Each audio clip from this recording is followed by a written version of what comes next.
Boa tarde a todos, mais uma vez aqui reunidos, né, para aprendermos um pouco mais da palavra de Deus, daquilo que Deus espera de cada um de nós na nossa vida, o propósito que Ele tem. Nós estamos falando sobre o fruto do Espírito, que está lá descrito por Paulo em Gálatas 5, versículo 22 e 23.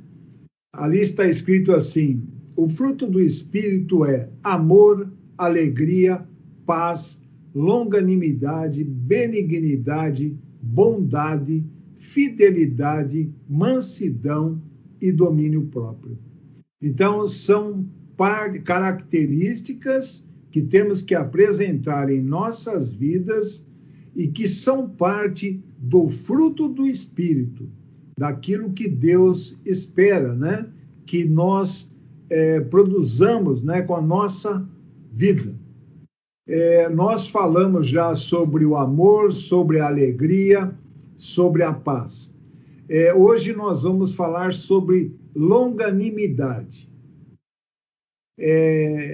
A maioria das Bíblias traduz a palavra grega macrotumia como longanimidade.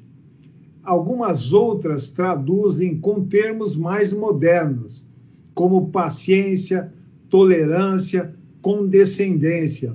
Aliás, essas três definições estão incluídas, né, na longanimidade. Então, o significado é exatamente uma combinação de todas essas palavras, né?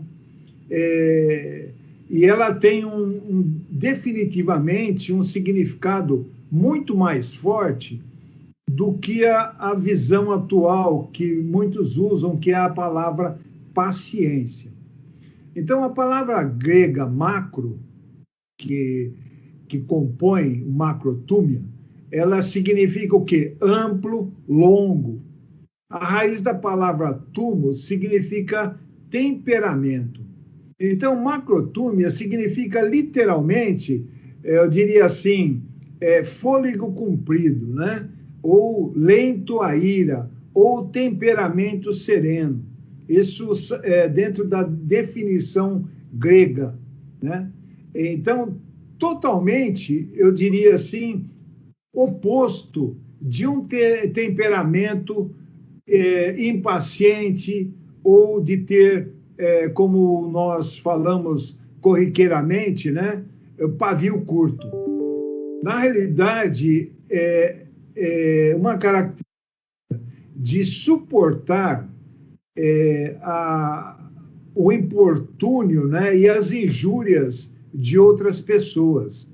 Aguentar, assim, por longo tempo, situações e acontecimentos que se opõem à nossa vontade. E esses acontecimentos podem gerar sofrimento ou trazer desconforto a nós. E a longanimidade nos faz suportar isso, né? Eu diria também tolerar os pontos fracos das outras pessoas, sejam estes irmãos na fé ou não, né?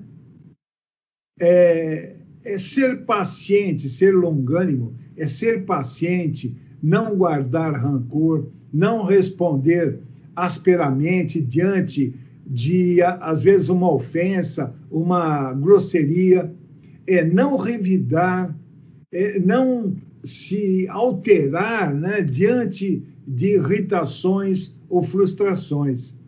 Eu sei que a falta de paciência nos levar a cometer a pecados, né?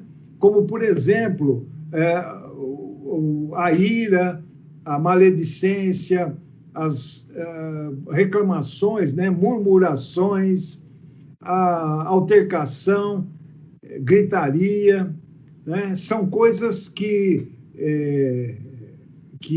a falta de longanimidade pode provocar em nós. Então, quando nós olhamos, né, no texto bíblico, nós vemos ali e entendemos como Deus é longânimo, como ele é paciente. Quando nós vamos ali para o Antigo Testamento, num trecho ali, ele se mostra para Moisés como alguém que é tardio a irar-se. Ele suporta muitas coisas, né? Então, muitas vezes, ele revela a sua longanimidade quando ele manifesta ali ao povo de Israel a sua misericórdia, que ele perdoa os pecados do povo de Israel. Em muitas situações, quando Israel vamos dizer assim, irritava e provocava Deus, Deus se manifestava e se mostrava longânimo para com eles, dando chances, né? E perdoando os seus pecados. E quando nós vamos ali para o Novo Testamento, nós encontramos Jesus Cristo como exemplo de longanimidade, de paciência, aquele que suporta os sofrimentos diários da vida humana com todas as suas características. Pedro, né, ele descreve essa atitude de Jesus Cristo quando ele afirma ali em 1 Pedro 2,23, dizendo assim, o qual, né, Jesus Cristo, quando o injuriavam, ele não injuriava, e quando padecia, não ameaçava, mas entregava aquele que julga justamente. Então, a longanimidade é um atributo de Deus, que ele tolera pacientemente todas as fraquezas humanas e não se deixando tomar por explosões de ira ou furor. É um atributo de Deus. E ele espera de cada um de nós que nós manifestemos esse atributo. Lá em Números 14, 18, está escrito assim, Deus é lento para a cólera e pleno de amor, tolera a falta e a transgressão.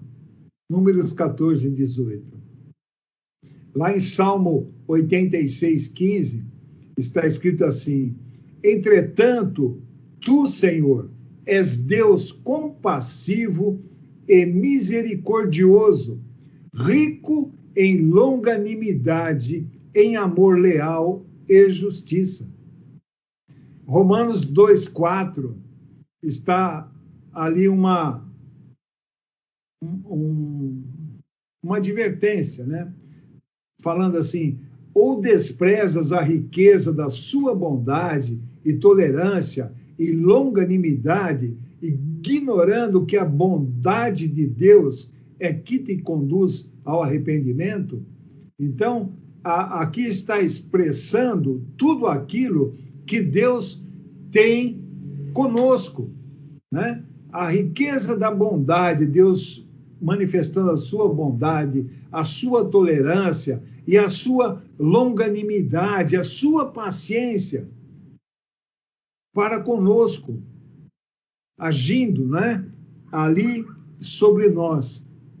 Lá em 1 Pedro 3,20, está escrito assim, falando sobre o povo, né? Os quais na antiguidade foram rebeldes durante o tempo em que Deus longanimamente aguardava a construção da arca nos dias de Noé. 120 anos demorou e a paciência de Deus com aquele povo ali aguardando que houvesse mudança, que eles pudessem ali se arrepender da sua conduta, porque a arca estava aberta, né? E nós lemos também que Noé, durante esse período todo, ele foi um apregoador da palavra, né, da justiça de Deus durante 120 anos. A longanimidade de Deus ali sobre aquele povo, né? Aquele povo que estava degenerado e que veio, no fim, a perecer durante o dilúvio. Mas Deus mostrou a sua paciência e o quanto ele era longânimo para com a sua criação. Então, o Espírito Santo nos capacita a sermos longânimos, isto é, a sermos tolerantes com as pessoas, cuja conduta, às vezes, pode, intencionalmente ou não, provocar-nos a ira, né? Mateus 18, 21 e 22, está escrito ali algo muito assim, importante. Ali está falando: então Pedro chegou perto de Jesus e lhe perguntou: Senhor, até quantas vezes meu irmão pecará contra mim que eu tenha de perdoá-lo? Até 7 vezes? E Jesus lhe respondeu: não te direi até 7 vezes, mas sim até 70 vezes 7. Não essa expressão é algo que não tem contagem, né? 70 vezes 7. Não é o resultado dessa conta o quanto devemos perdoar, mas é algo constante que nós devemos viver, né? Sendo longânimos, sendo perdoadores. Então, ao dizer aos seus discípulos que eles deveriam perdoar não apenas 7 vezes, mas até 70 vezes 7, Jesus Cristo ali estava dizendo que aqueles que carregam o seu nome, que nasceram de novo, que são cristãos, deveriam perdoar sem jamais cessar. Eles deveriam mostrar essa atitude compassiva quantas vezes fosse preciso, da mesma maneira que Deus é longânimo, como Cristo é longânimo. Nós temos que refletir na nossa vida a longanimidade deles, através do Espírito Santo que habita em nós. Então, esse é uma característica do fruto do Espírito, a longanimidade. E Deus espera que nós sejamos longânimos. O quinto item, né, o quinto componente do fruto do Espírito é benignidade. No grego, Christotes, significa uma disposição gentil e uma disposição que eu diria graciosa para com os outros, para com aqueles que nos cercam. E ele também, na extensão do seu significado, ela tem ali também diria assim, nessa extensão de significado, excelência de caráter e honestidade. Então, benignidade é a maneira de exercermos bondade. Ela tem a ver com delicadeza e sensibilidade para com as outras pessoas. Benignidade é ser atencioso, é cuidar do próximo, muitas vezes acima das nossas próprias, daquilo que nós somos, né? E mesmo que algumas vezes demande privação do nosso conforto, do nosso tempo e usando da nossa disposição. Deus é benigno, né? E ele demonstra a sua benignidade de muitas formas. Ali no livro, né, de Atos dos Apóstolos, Paulo afirma que uma das formas que ele a demonstra é nos sustentando. ali, Atos 14, 17, está escrito assim: e contudo, não se deixou a si mesmo sem testemunho, sendo benigno para convosco, dando-vos chuvas e tempos frutíferos, enchendo de mantimento e de alegria os vossos corações. Então, essa é uma característica de Deus. Deus, na sua bondade, ele nos concede essas bênçãos, né? Devido ao que ao cuidado que ele tem para conosco. E quando nós vamos vendo, né, ali Paulo falando, e no texto, lá em 2 Timóteo 3, 1 a 4, Paulo fala de coisas que estariam acontecendo e iria acontecer muito mais no futuro ali. Ele predisse ali um mundo egoísta, um mundo frio, um mundo impiedoso e insensível nos últimos dias.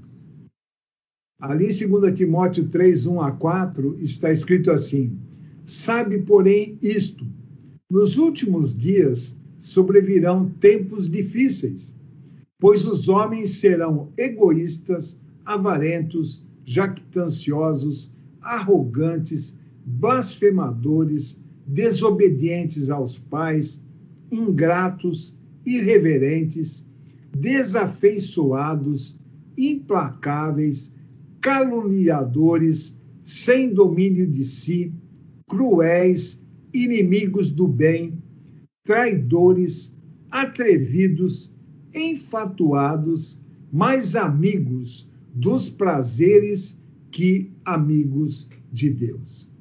Quando a gente olha ao nosso redor, né, e isso já vem há muito tempo, nós estamos vendo isso, né, acontecendo.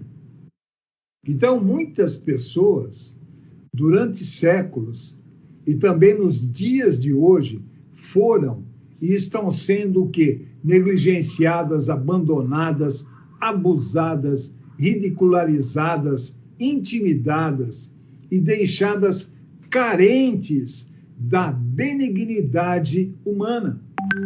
Benignidade que deveria e tem que ser uma característica daqueles que refletem ou devem refletir a Deus, ao Cristo Jesus, a apresentar esse fruto do Espírito. Então, a benignidade, ela está claramente relacionada ao amor, à longanimidade e à gentileza.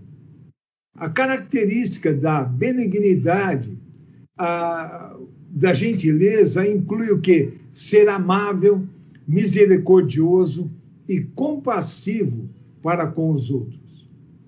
E, frequentemente, né, o exercício dessa característica do fruto, a benignidade, envolve algum sacrifício pessoal e generosidade da nossa parte, especialmente do nosso tempo, dedicar o nosso tempo.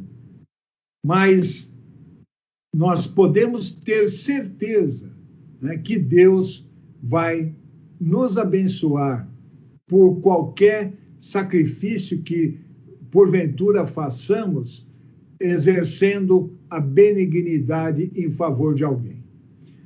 Filipenses 2, 3, 4, está escrito assim: nada façais por partidarismo ou vanglória, mas por humildade, considerando cada um os outros superiores a si mesmo. Não tenha cada um em vista o que é propriamente seu, segundo também cada qual o que é dos outros. Mateus 5,7 está escrito: bem-aventurados os misericordiosos, porque alcançarão misericórdia. E a benignidade tem a ver muito com isso, em tratar com lisura as pessoas, a ter misericórdia pelas pessoas. E Jesus Cristo é o nosso exemplo, é o grande exemplo de benignidade. Uma marca da sua vida que revela muito dessa característica é a sua disposição de atender com bondade as pessoas que o procuravam e que muitas vezes o interrompiam no seu discurso. Quantas vezes aparecia alguém ali, entrava na sua frente e falava com ele, mas ele tratava com bondade, ele ouvia. Nós podemos ler ali nos evangelhos e reparar quantas vezes Jesus foi procurado e quantas vezes ele teve essa atitude de atender com bondade aquelas pessoas. Mesmo em situações que talvez fosse inconveniente, ele tratou a todos com ternura. E podemos ver também Cristo Jesus, naquele momento que ele estava indo para ser crucificado, o momento que ele já havia sofrido todo o castigo físico que aqueles soldados romanos impuseram a ele, e ele estava chicoteado, carregando a cruz nas suas costas, com a coroa de espinhos cravada na sua cabeça. Mesmo assim, nesse seu extremo de sofrimento, ele conseguiu importar-se com outras pessoas, acima de si mesmo.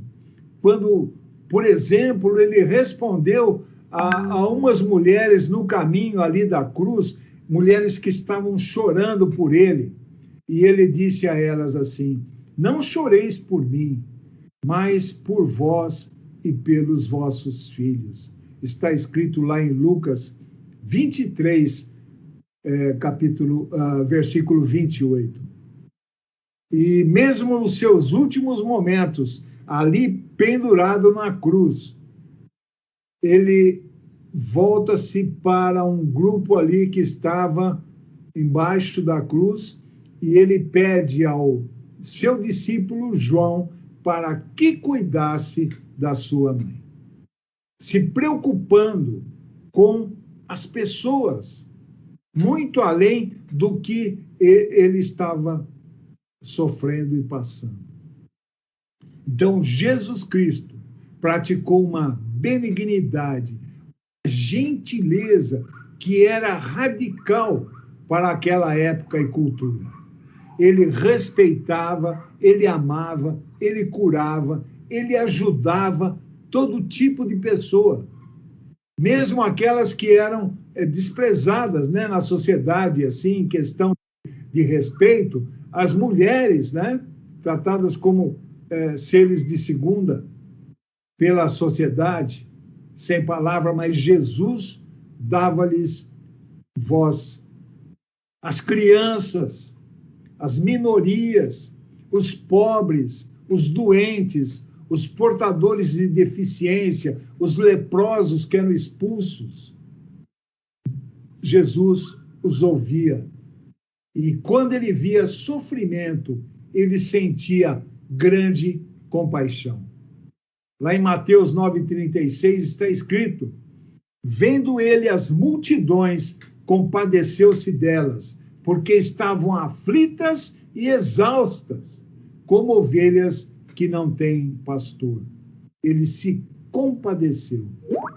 Lá em Mateus 14,14 está escrito: desembarcando, viu Jesus uma grande multidão, compadeceu-se dela e curou os seus enfermos.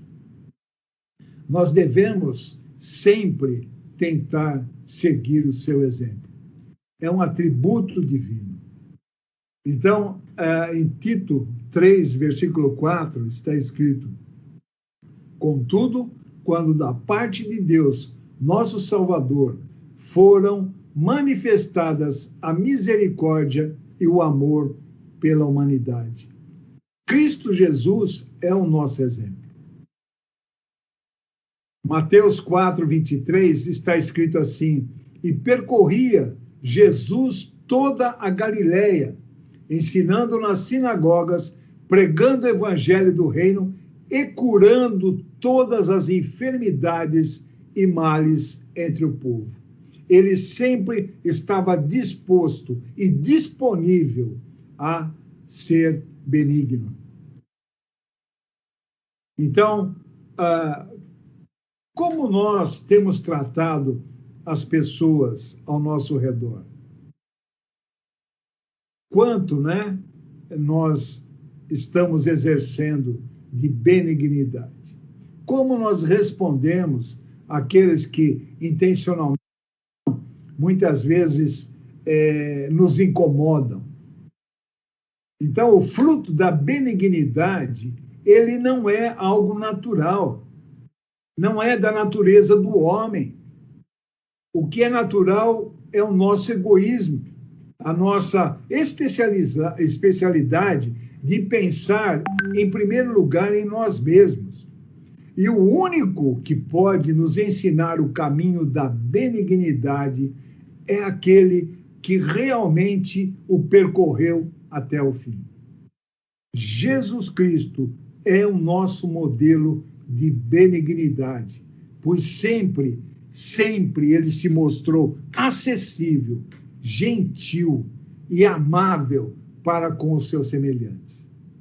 Sermos benignos como Deus espera de cada um de nós é o resultado da ação do Espírito Santo em nossas vidas e a nossa aquiescência ao que ele nos mostra e ensina. E hoje ele está nos falando sobre benignidade. Amém? Deu o nosso horário. Amanhã nós continuamos com o 6º item desse fruto tão importante para as nossas vidas e que Deus espera que nós apresentemos a Ele. Amém? Uma boa noite a todos. Até amanhã, na graça de Deus. Obrigado por estarem aí.